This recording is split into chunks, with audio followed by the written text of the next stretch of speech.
Avec la Shoah, le monde découvre l'horreur antisémite poussée à son extrême.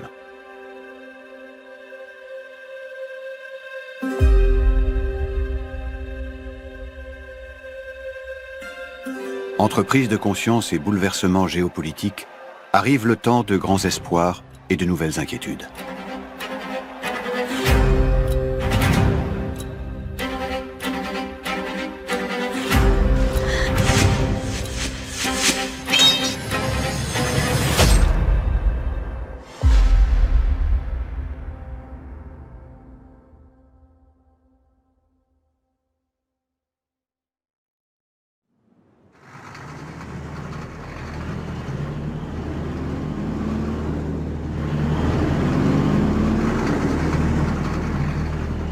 Janvier 1945. En route vers Berlin, sur le front de l'Est, la 100e division de l'armée rouge découvre par hasard les camps d'Auschwitz-Birkenau, le plus grand complexe concentrationnaire et d'extermination du Troisième Reich.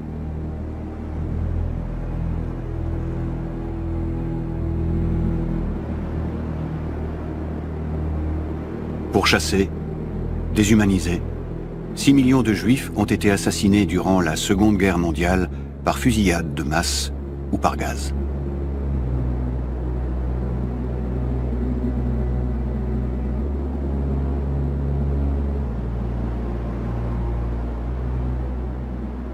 Basically, 2/3 of European Jewry has been killed, and there are survivors. They've lost quite often family members. Their whole family structure will probably be broken. Many governments are not that happy to acknowledge that Jewish suffering was of a different nature than the suffering of the rest of the nation.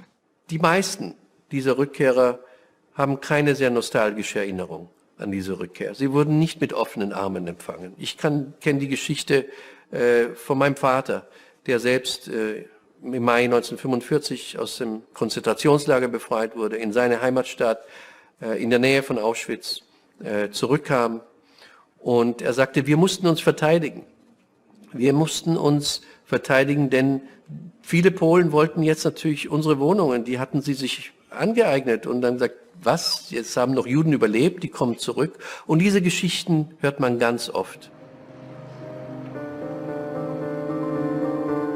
Au sortir de la guerre, 240 000 survivants de la Shoah reviennent s'installer dans leurs villes et villages polonais. Ils étaient 3 500 000 en 1939. Avant-guerre, Kielce comptait 24 000 juifs. Ils ne sont que 200, moins de 1% à rentrer.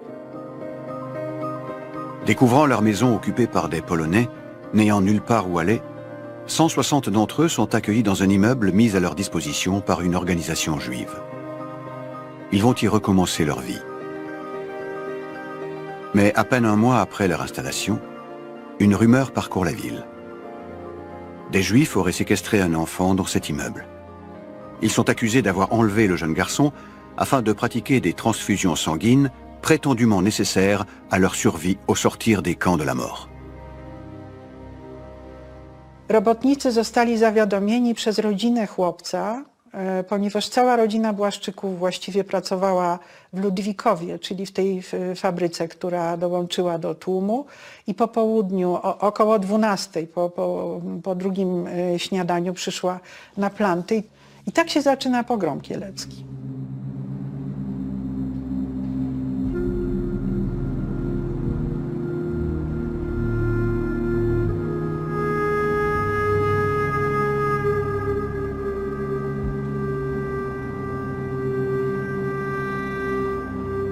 Une habitante raconte. J'ai vu une femme tuée à bout portant et tomber par le balcon. Puis ils ont commencé à jeter les gens dans l'eau. Ils les achevaient à coups de bâton dans la rivière. La rumeur qui a parcouru Kielce porte un nom. C'est le retour des légendes de sang. Durant l'Antiquité, on accusait les Juifs de tuer des enfants pour utiliser leur sang dans des rituels religieux. Réapparu sous la forme d'un mythe chrétien au Moyen-Âge, recyclé par la Russie tsariste, réutilisé par les nazis, cette légende a traversé les siècles. W taki czy inny sposób.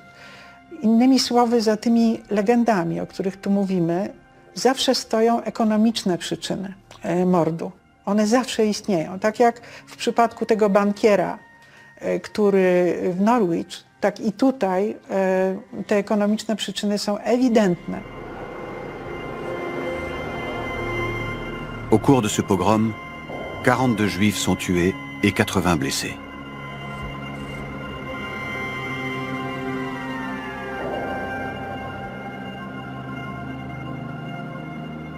La brutalité du pogrom de Kielce a mis fin à l'espoir de beaucoup de juifs de se réinstaller en Pologne après la fin de l'occupation nazie.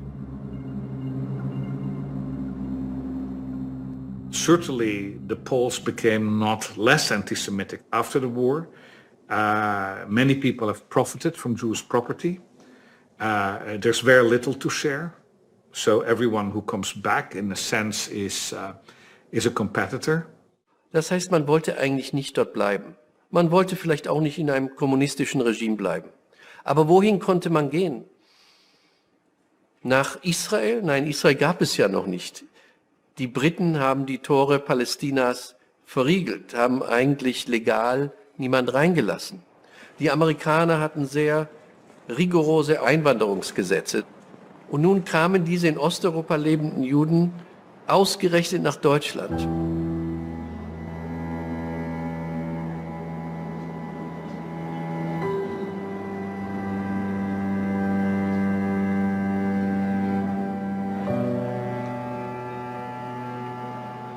Ces personnes-là vont avoir un nom, displaced persons, des personnes déplacées. Et il va donc se constituer en Europe, au cœur de l'Europe, un problème humanitaire. Avec ces 200 ou 300 000 juifs qui disent « Nous, on ne peut pas ou on ne veut pas retourner en Allemagne ou en Pologne. Pour eux, l'Europe est un cimetière. » Et parmi eux, beaucoup se souviennent qu'ils ont un cousin, un frère, un neveu, qui a eu la bonne idée, lui, de partir en Palestine dans l'entre-deux-guerres. Qu'est-ce qu'on fait de ces personnes-là, qui ont vécu la pire des expériences humaines?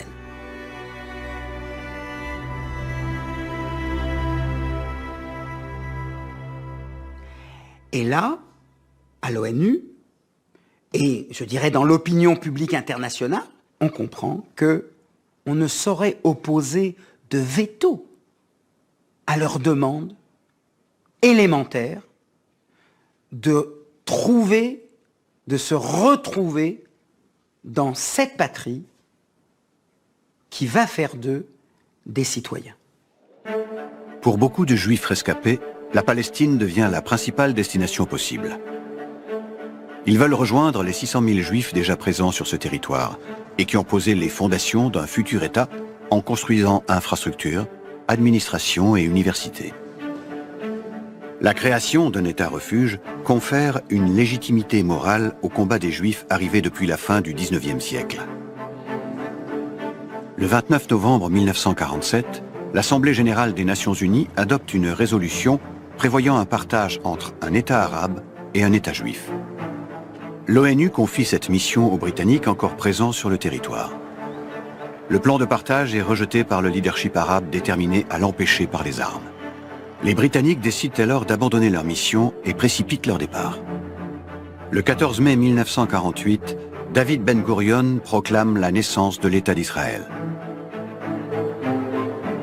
Et là, c'est une révolution copernicienne pour le peuple juif et qui a des conséquences sur à la fois la nature de l'antisémitisme, mais sur la manière dont l'antisémitisme est vécu et perçu. Le traumatisme qui a été infligé aux Juifs au cours du XXe siècle fait que les Juifs ont le sentiment que quelque part, au moins, les lois ne peuvent pas changer puisque c'est un pays pour les Juifs. Le lendemain de l'indépendance d'Israël, les pays arabes voisins déclarent la guerre à l'État juif et considèrent alors différemment leur propre population juive.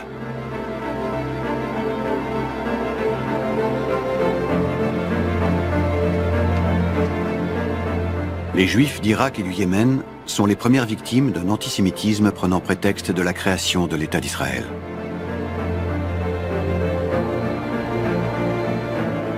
En l'espace de 2 ans, la quasi-totalité d'entre eux quittent leur pays après avoir perdu leur nationalité. Nous avons dû quitter notre propre pays comme des criminels. Les Juifs n'osaient pas aller dans les rues. Chacun avait compris que nous ne pourrions plus vivre ici. In the case of the Jews who fled from the Arab lands, the War of Independence was what triggered that. But you also have, earlier examples of violence against Jews in Arab lands. There's actually a fairly long history of that. En 1948, il reste encore 850 000 Juifs en terres arabes. Pendant ce temps-là, sur le continent européen, c'est en Union soviétique que réside désormais la plus importante communauté juive. Ils sont 2 millions.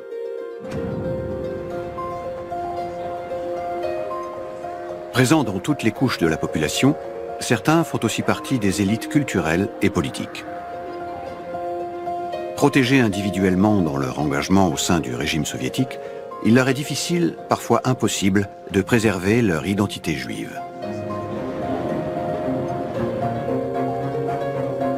Le 4 octobre 1948, Golda Meir, qui avait quitté l'Empire russe et ses pogroms au début du siècle, est nommée ambassadrice d'Israël à Moscou. L'URSS est le premier État à reconnaître l'État juif.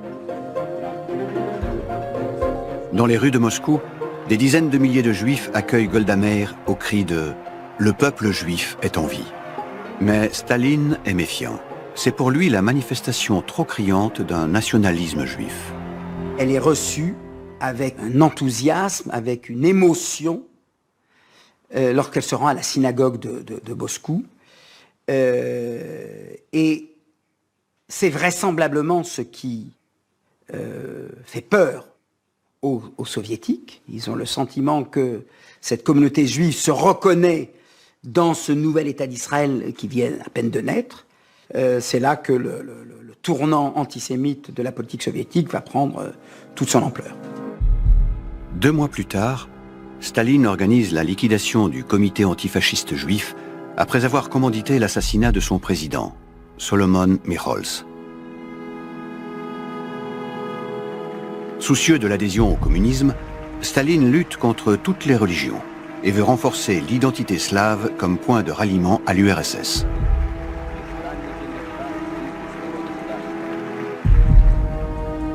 Désormais, les journaux, les maisons d'édition et les théâtres yiddish sont interdits. Et Staline orchestre publiquement l'arrestation de milliers de Juifs.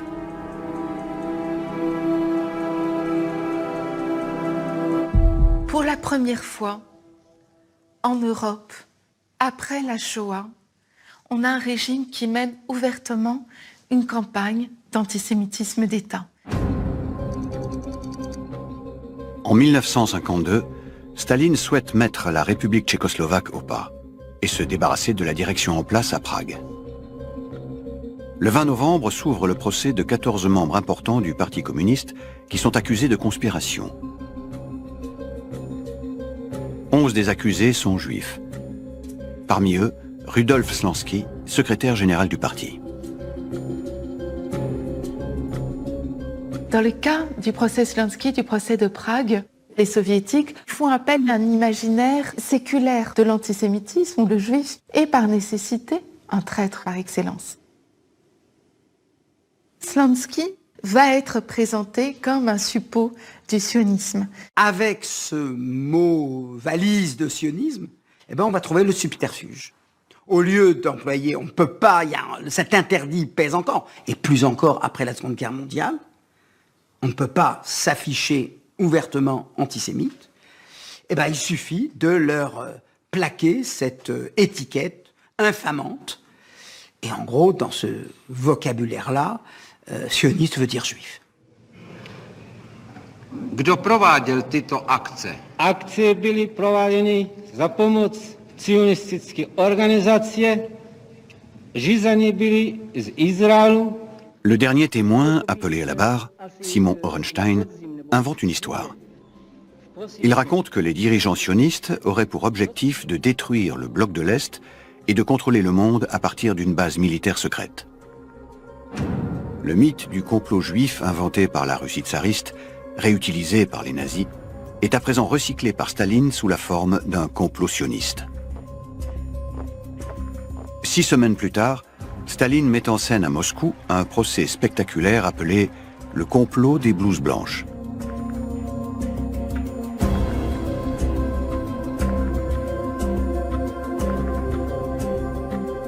Des médecins du Kremlin, presque tous juifs, sont accusés d'avoir tenté d'empoisonner des dirigeants communistes sur ordre d'une organisation juive internationale.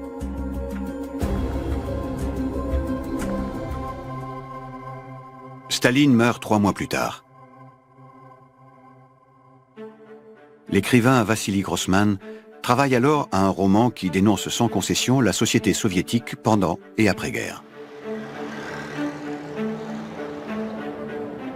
L'antisémitisme se rencontre aussi bien sur un marché qu'à l'Académie des sciences, dans l'âme d'un vieillard que dans les jeux d'enfants. Il est le miroir des défauts d'un homme pris individuellement, des sociétés civiles et des États. Dis-moi ce dont tu accuses les Juifs, et je te dirai ce dont tu es toi-même coupable. Le manuscrit et toutes les copies seront saisies par le KGB. L'Union soviétique n'était pas un pays racial, racialisant, raciste, mais un pays qui fonctionnait en permanence avec du racisme. Et donc, il faut lire l'antisémitisme dans ce contexte-là. Et par ailleurs, il est très important de rappeler que les Juifs, même s'ils étaient les ennemis par excellence de l'Union soviétique, n'étaient pas les seuls. Il faut penser au destin des Tchétchènes, au destin des Tatars, au destin des Coréens, au destin des Ukrainiens, autant de minorités qui ont été persécutées en masse et à une échelle bien plus grande en termes du nombre de victimes. Le régime soviétique a opéré un tournant antisémite quand il a eu besoin de se renforcer et de mobiliser les foules. Cet outil politique, l'antisémitisme fonctionnel, est à nouveau utilisé, longtemps après son apparition, il y a plusieurs siècles.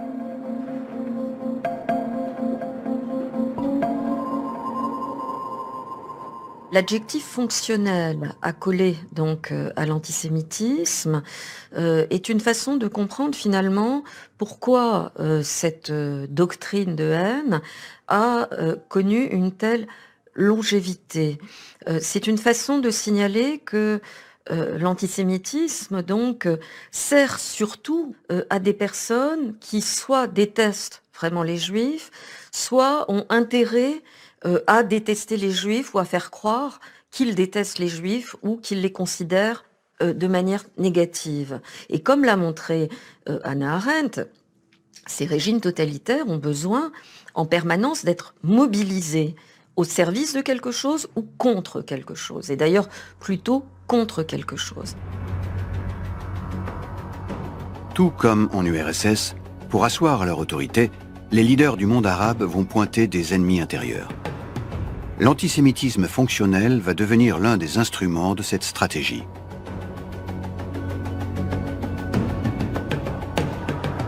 Le 14 novembre, Gamal Abdel Nasser devient Premier ministre d'Égypte.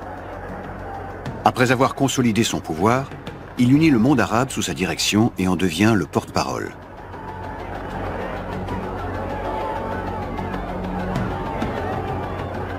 Dans le monde arabo-musulman, en quelques années, l'antisémitisme moderne va entrer dans une nouvelle dimension.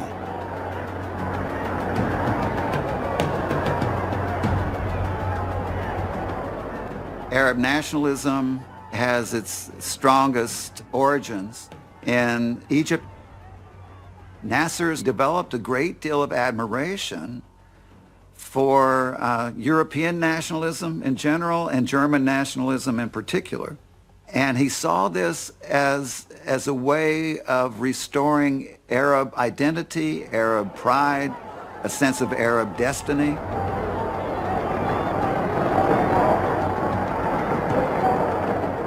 If you read his speeches and his policies, his diatribes against the Jewish state, against the Zionist entity and so on, it's about a power struggle It's more about power than about purity.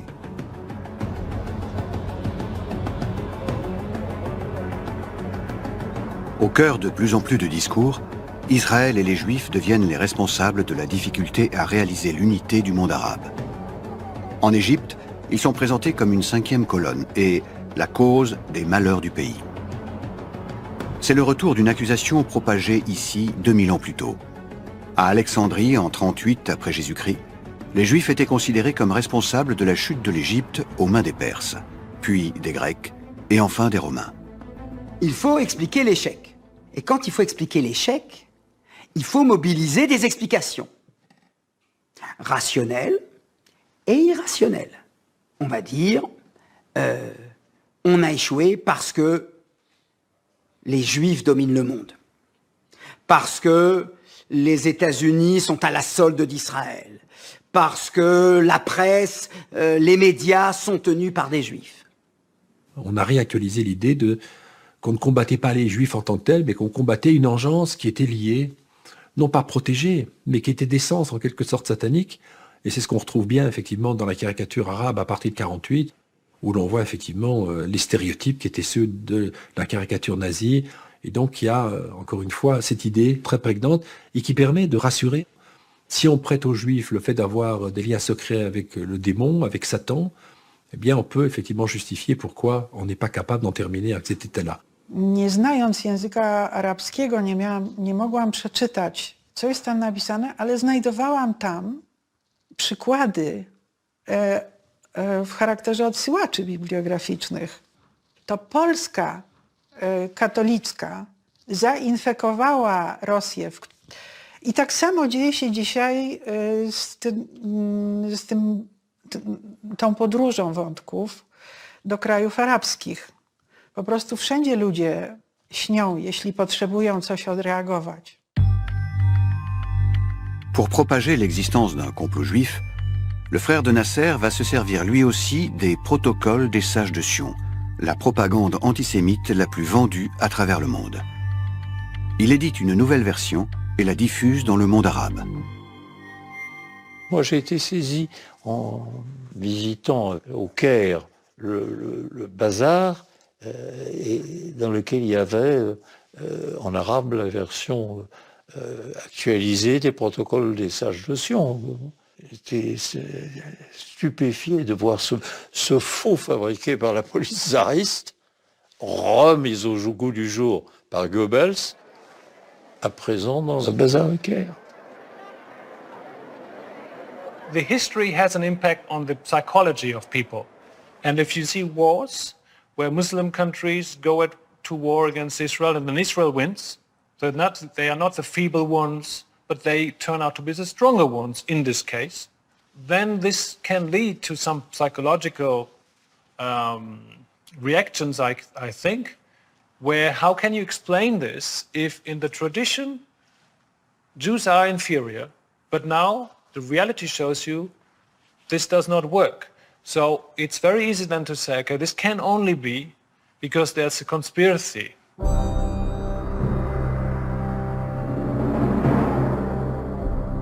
Les islamistes aussi propagent l'idée d'un complot juif. Déjà durant la Seconde Guerre mondiale, le grand moufti de Jérusalem, allié des nazis, diffusait cette rengaine sur les ondes radio à destination du monde arabe. En 1954, c'est au tour du plus grand mouvement islamiste, les Frères musulmans, d'en être le principal promoteur en radicalisant encore son discours. Une radicalisation incarnée par Saïd Qutb, son idéologue le plus influent. Il est alors connu comme le théoricien du djihad armé et l'auteur du livre « Notre combat contre les Juifs ». For Sayyid Qutb, Jewish is the contagion, and it's in their blood. That's why they have to be exterminated. They can't be redeemed or converted or assimilated. When he says the essence of the Jews is evil, he doesn't mean that all Jews are evil. He means all evil is Jewish. And the Jew is responsible for all ills and conspiring against Islam, using Christianity, using others to conspire against Islam. So that is very fundamental in the Islamist thinking. So he influenced, I could name many famous ones, Osama bin Laden, Al-Qaeda, Hassan al-Turabi, the head of, who was a Sudanese leader, Ahmed Yassin, the founder of Hamas, Nasser Nasrallah, Hezbollah. Qutb has an impact on all of these. En 1956, suite à la nationalisation du canal de Suez par l'Égypte, un conflit l'oppose à Israël, l'Angleterre et la France. Les Juifs égyptiens sont déclarés officiellement ennemis de l'État. Dans les mosquées, sur ordre du pouvoir, on promet leur expulsion prochaine. Privés de leurs biens et de leur nationalité, ils sont contraints de partir.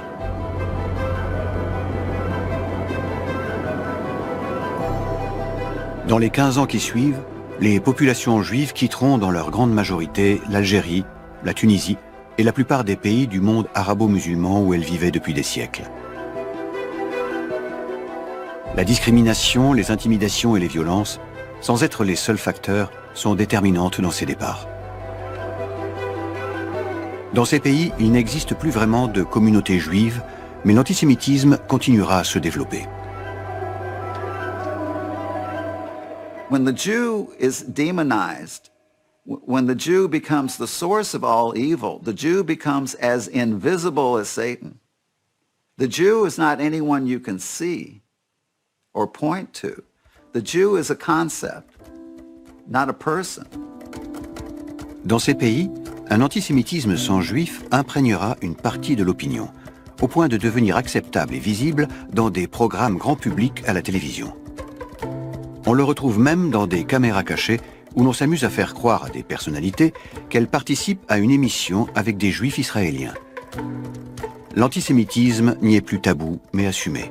C'est devenu un divertissement. وضع التلفزيون الإسرائيلي الإعداد ما حكى لك إن هذا تلفزيون إسرائيلي؟ لا ولكن هو إيه؟ إيه المشكلة؟ حضرتك مين؟ حضرتك معاك بطاقة؟ ده مصري ولا إيه؟ أنا موجود في بلد بلد أنت جاي منين يعني؟ حرص ولا ما حرص؟ أنت مين؟ يا محمود أنت مين؟ يا محمود أنت مين؟ عايز شغل يا محمود احنا الحكم بعد المداولة على فكرة احنا الحكم بعد المداولة حرام عليك يا حضرتك كده اصلا. L'hostilité à l'égard des Juifs sur des territoires dont ils sont absents est un phénomène déjà rencontré à travers les siècles passés. احنا الحكم بعد المداولة احنا كلنا مصريين. Anti-Judaism is not about real Jews alone. It's not only about Jews of flesh and blood. The system of thought built out of claiming the most particular of hatreds, the Jew as a symbol of a particular people who stand for a certain enmity to other things.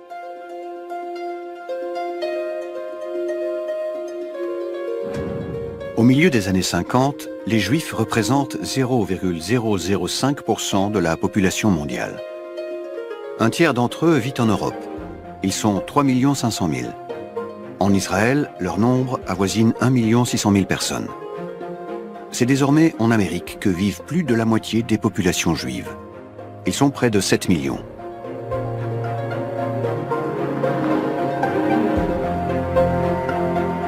Aux États-Unis, même si les Juifs sont libres et égaux, un antisémitisme racial s'est installé dans certaines institutions. Most major universities in the United States between the 1920s and the 1960s tried to limit Jewish students. So they imposed these numerical quotas in order to maintain the character of the universities as essentially white Anglo-Saxon Protestant institutions. Le futur écrivain Philip Roth est un étudiant à l'université Rutgers de Newark, au milieu des années 50. Bien que déçu par cette politique de quotas, ce numerus clausus, il veut incarner la fierté d'une identité à la fois juive et américaine. Les enfants juifs de ma génération et moi avons grandi avec ce sentiment fabuleux qu'aucun d'entre nous n'avait moins de droits que les autres Américains. Nos grands-parents s'étaient arrachés à leur shtetl, Et quand j'essayais de reconstituer les détails de notre existence pré-américaine, je me heurtais à une amnésie volontaire et qui n'était pas propre à ma famille. Un événement va réveiller la mémoire et le souvenir de l'antisémitisme chez de nombreux juifs américains.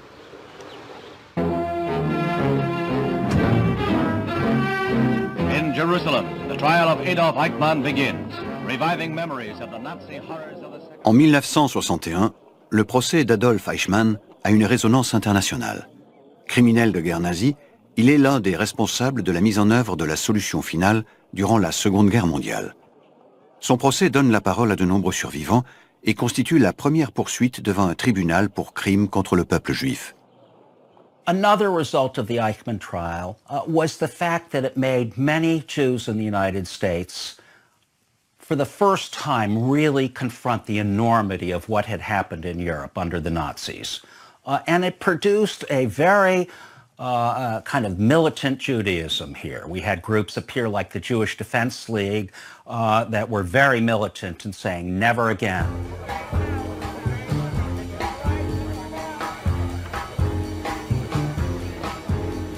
On se rend compte dans les années 1950, les années 1960, qu'il y a une participation de juifs en tant que personnalité ou en tant que militants au mouvement pour les droits civiques. Il y a quelque chose qui est très fort et qui est la Black Jewish Coalition.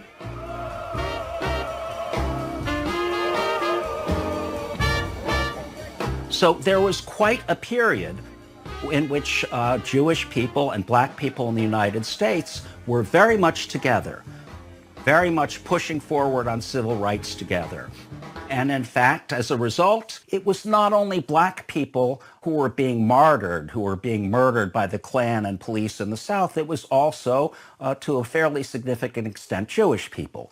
So there was a great deal of cooperations. Les antisémites voient des juifs partout. Moi, j'aimerais bien voir des antisémites, mais je ne les vois pas, car ce n'est pas à la mode aujourd'hui d'être antisémite. Ces années 60 sont un tournant. Aux États-Unis comme en France, romans, films et débats télévisés interrogeant l'antisémitisme et son passé se multiplient. Vous serez ému jusqu'aux larmes par ce film qui raconte une histoire vraie, l'histoire d'une bouleversante amitié entre un enfant juif et un vieillard antisémite. 30 000 personnes déjà ont acheté ce livre. C'est pourtant lundi seulement que le prix Goncourt sera décerné officiellement à André Schwarzbart. Un roman choc retrace l'histoire de l'antisémitisme à travers la vie d'une famille depuis le Moyen-Âge. La parole antisémite semble s'éteindre. Il s'était fait une espèce de silence. L'antisémitisme officiel avait disparu. Personne n'aurait osé dire mort aux Juifs comme avant la guerre, parce que mort aux Juifs était devenu la mort des Juifs. Donc on faisait attention, et ça a duré comme ça pendant une génération.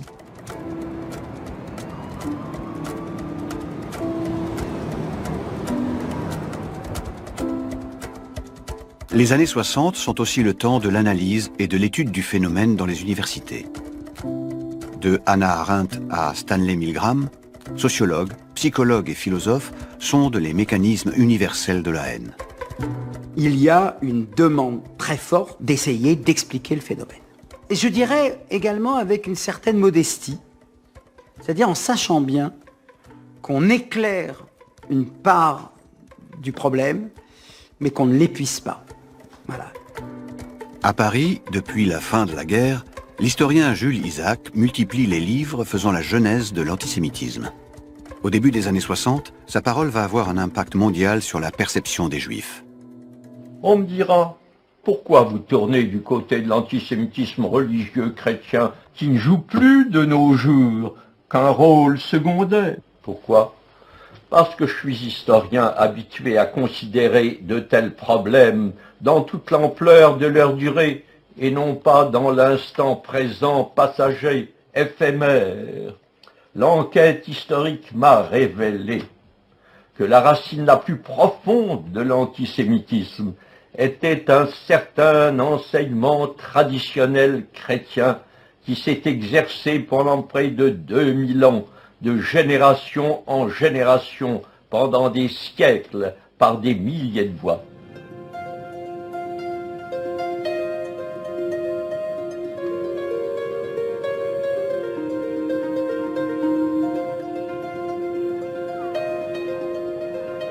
Le 13 juin 1960, Jules Isaac obtient une audience auprès du pape Jean XXIII.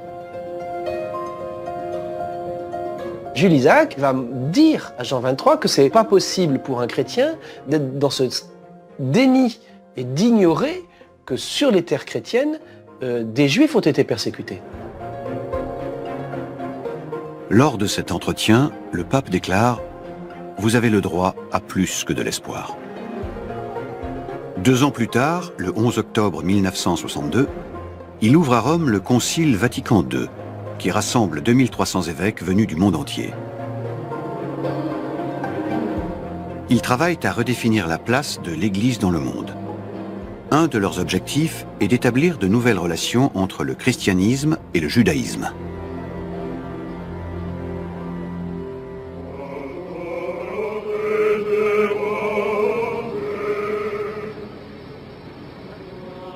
J'étais jeune séminariste.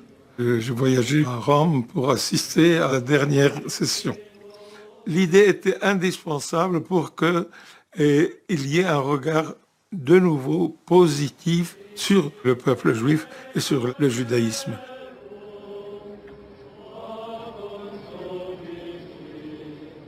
La mentalité chrétienne est remplie de diable. Et cette mentalité, il faut l'enlever.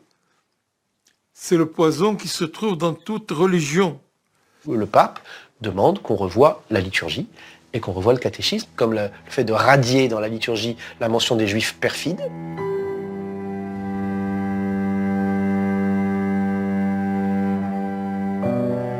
En octobre 1965, après 3 années de débat, une déclaration est adoptée. Ce qui a été commis durant sa passion ne peut être imputé ni indistinctement à tous les Juifs vivant alors, ni aux Juifs de notre temps. Les Juifs ne doivent pas être présentés comme réprouvés par Dieu, ni maudits. Comment ne pas célébrer le fait qu'une tradition religieuse aussi ample, aussi installée, aussi puissante, reprenne son passé, le réévalue et cherche à se dire je peux encore exister même en ayant dénoncé cette phase immense de moi-même. Après 2000 ans d'histoire, l'Église a officiellement rompu avec l'anti-judaïsme. 25 ans après la Shoah, en Europe occidentale, beaucoup se mettent à croire à une fin définitive de la haine dont les Juifs ont été l'objet. Des années 45 aux années 70, où on a eu le sentiment que voilà, tout ceci était en baisse, tout ceci était finalement peut-être quelque chose dont on était débarrassé, et on se rend compte que non.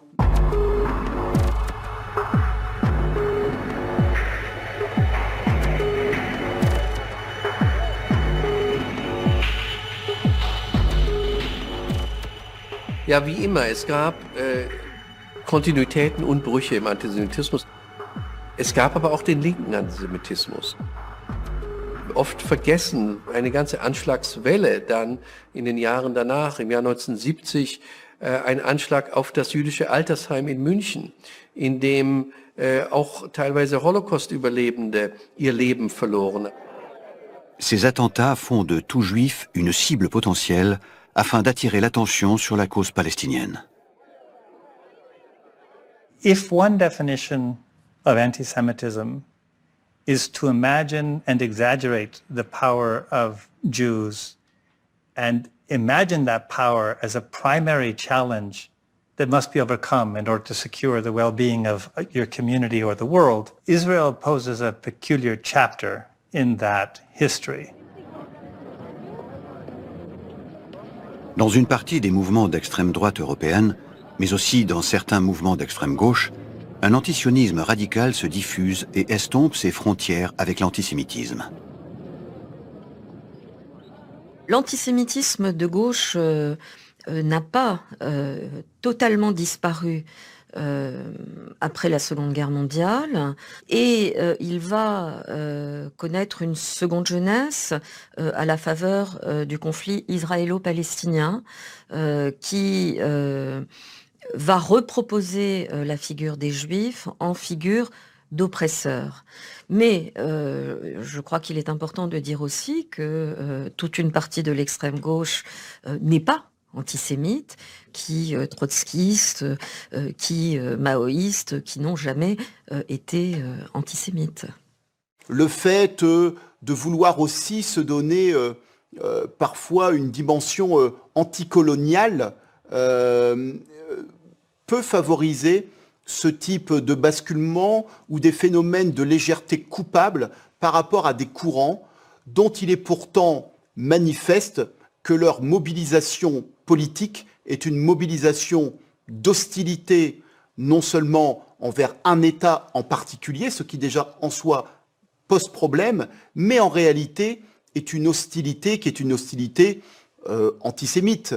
Et je pense que c'est peut-être également une des rançons de la réussite de la lutte contre l'antisémitisme, c'est que puisqu'on ne peut plus dire que l'on déteste les Juifs, qu'on ne les aime pas, eh bien, on va trouver un véhicule différent pour le dire.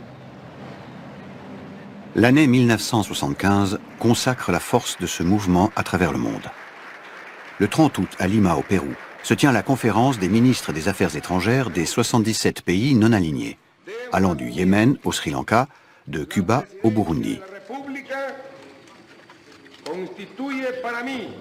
Malgré les désaccords, ils décident de condamner le sionisme en tant que menace majeure contre la paix et la sécurité dans le monde. Cette rhétorique tiers-mondiste, révolutionnariste, etc., va, dans certains cas, pas systématiquement, mais dans certains cas, ériger Israël comme valet de l'impérialisme, pays fasciste, pays raciste, etc., et créer une représentation entièrement négative. Ça vient d'abord de l'Union soviétique, ça passe par les gouvernements révolutionnaires qui trouvent là ce dont les sociétés ont besoin en général, ou plutôt ce dont les pouvoirs ont besoin en général pour calmer les critiques, les contestations, c'est un bouc émissaire. 3 mois après la conférence de Lima, le 10 novembre 1975, à l'initiative du bloc de l'Est et des pays arabes, l'Assemblée générale des Nations unies, dont le secrétaire général se révèle être alors un ancien nazi, Kurt Waldheim, adopte une résolution décrétant que le sionisme est une forme de racisme. La résolution de l'ONU sera révoquée en 1991, mais l'association sionisme-racisme est installée et va durer. Volontairement pour certains au nom de l'antiracisme, involontairement pour d'autres sous la bannière des droits de l'homme, l'antisionisme deviendra l'un des nouveaux visages de l'antisémitisme.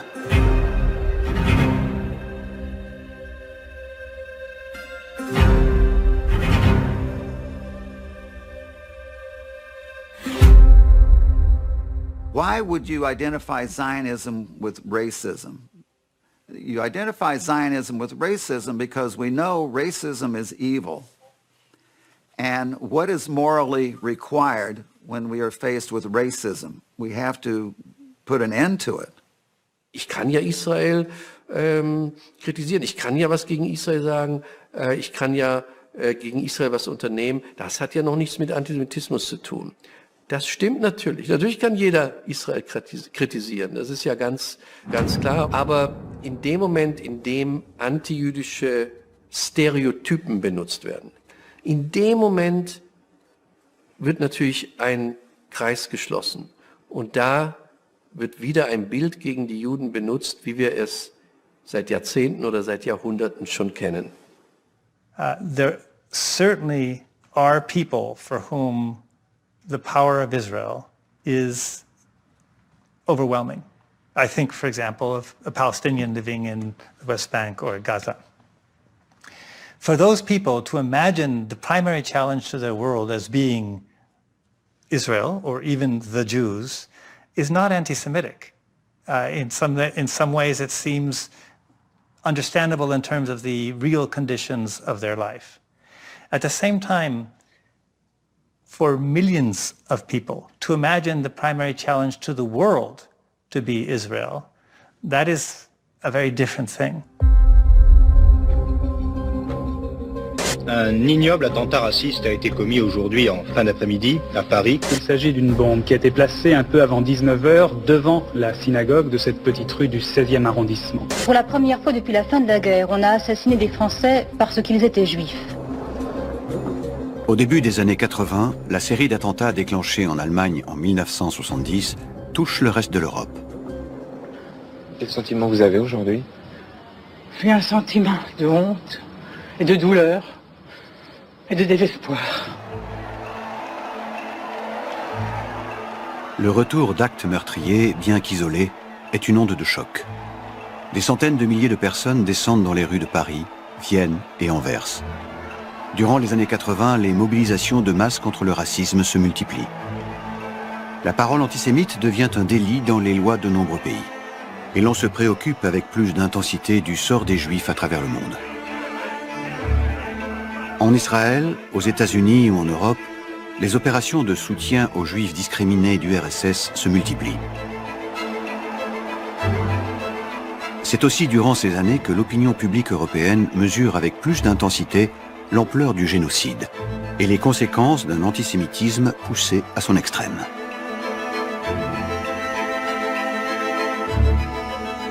Les négationnistes qui nient l'existence de la Shoah y voient un tremplin pour populariser leur thèse jusque-là confinée dans un petit milieu. Elle va se diffuser au point de devenir un élément central du discours de l'extrême droite. This is the anti-Semite fantasy. It is in some way fits perfectly in with the old conspiracy ideas. Because how do we get thousands of survivors to give testimony? Think of the scale of the conspiracy necessary to realize that, a deception on that scale. So in some way, strangely enough, you can say that if we're looking at the history of anti-Semitic fantasies about the scale of the Jewish conspiracy, then the Holocaust in some way is the crown on that work. En réaction, les voyages à Auschwitz et les témoignages de survivants se multiplient.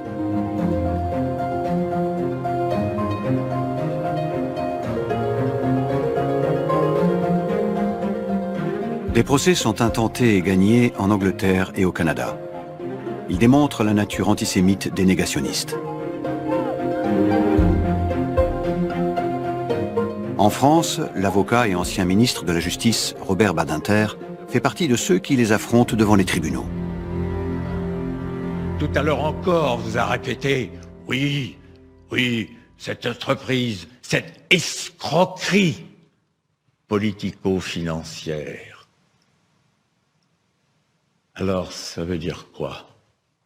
Si on le traduit dans sa vérité humaine comme moi je l'ai vécu, ça veut dire que tous ceux qui sont morts, les parents et les autres, tout cela sont devenus les instruments conscients, utilisés par tous les Juifs. Pour quoi faire? Pour arracher des réparations auxquelles ils n'auraient pas eu droit? Les mots ont un sens, sauf pour ceux qui les utilisent, comme vous. Et pour qu'il n'y ait aucune équivoque, que les choses soient claires. Pour moi, jusqu'à la fin de mes jours, tant que j'aurai un souffle, monsieur Forisson, vous ne serez jamais, vous et vos pareils, que des faussaires de l'histoire. Des faussaires de l'histoire, et de l'histoire la plus tragique qui soit, dont j'espère que l'humanité tirera, elle, la leçon et gardera le souvenir. jamais pu, il n'a jamais voulu répondre. Mais je lui ai dit mon mépris pour lui, pour les négationnistes, qui sont rien d'autre que, en effet, je le répète, des faussaires de l'histoire. May I say how deeply grateful I am to the American people, to its leadership in Congress and the White House, and to its many benefactors, and to the survivors, especially the survivors, for helping us further the cause of remembrance. 2000 ans après la première apparition documentée d'une violence anti-juive, des politiques de reconnaissance et de réparation sont en marche. Des descendants des Juifs expulsés d'Espagne pendant l'Inquisition. Pendant 3 ans, Madrid donne la possibilité à ces Juifs de demander la nationalité espagnole, un geste très fort dont l'objectif est de réparer une tragédie vieille de 5 siècles. ¿Cuánto os hemos echado de menos? Church report confesses England was birthplace of blood libel in 1144. Si on prend l'histoire de l'antisémitisme, certains ont cherché le système prévisionnel, si vous voulez, en se fondant sur des corrélations, en se fondant sur la manière dont ça a fonctionné dans le passé, vous voyez. On n'a pas le système. Nous vivons, nous espérons que tout ira bien, et en fait, le mal revient. Et il revient parfois de manière bénigne, et parfois il revient de manière catastrophique.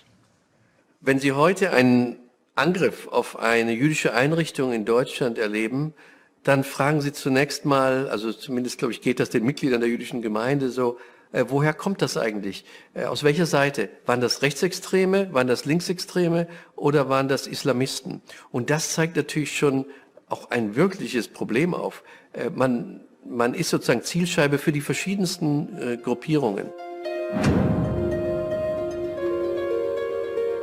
Les agressions contre des lieux de culte ou des établissements appartenant à la communauté juive. Well, we'll stay with that story now because a new survey of Jewish Londoners says they feel threatened by Islamic 386 actes antisémites ont été recensés.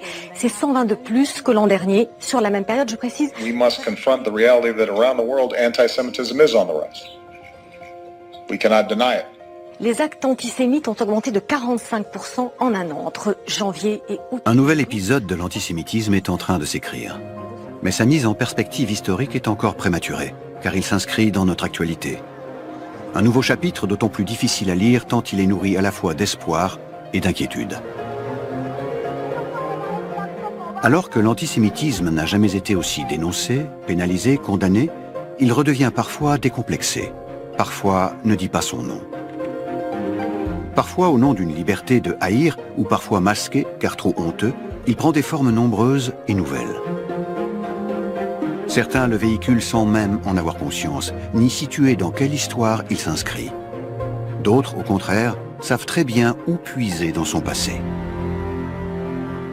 La résurgence qui se produit aujourd'hui, enfin dans les dernières décennies, c'est un phénomène qu'on ne peut pas expliquer et qui en même temps ne peut absolument pas être mis en parallèle avec les montées d'antisémitisme telles que les périodes antérieures en ont connu. Rien ne permet aujourd'hui d'opérer un rapprochement avec l'antisémitisme de la fin du XIXe siècle, ni même d'opérer un rapprochement avec les périodes plus anciennes, médiévales et même des années 30. Le nouvel antisémitisme ne s'inscrit pas dans les lois des pays européens et des États-Unis. Mais ces dernières années, son actualité est particulièrement marquée par des assassinats isolés et des attentats meurtriers.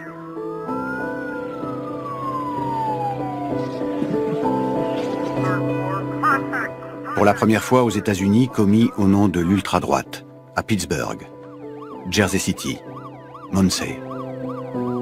Et à nouveau en Europe, au nom de l'islamisme, dans l'école Oser HaTorah à Toulouse, où 3 jeunes enfants sont tués à bout portant. À Paris, Bruxelles, Vienne, ou encore à Halle, en Allemagne. Das heißt, von antisemitischer Seite gab es immer Argumente dagegen, weil man nicht rational argumentierte und argumentieren musste. Und darin liegt natürlich das große Dilemma. des Kampfes gegen den Antisemitismus. Es ist trotzdem wichtig, es war auch damals wichtig, mit rationalen Mitteln, mit Aufklärung, mit Lehre und wenn nötig mit juristischen Mitteln gegen den Antisemitismus einzuschreiten. Aber die Ergebnisse waren sehr oft begrenzt.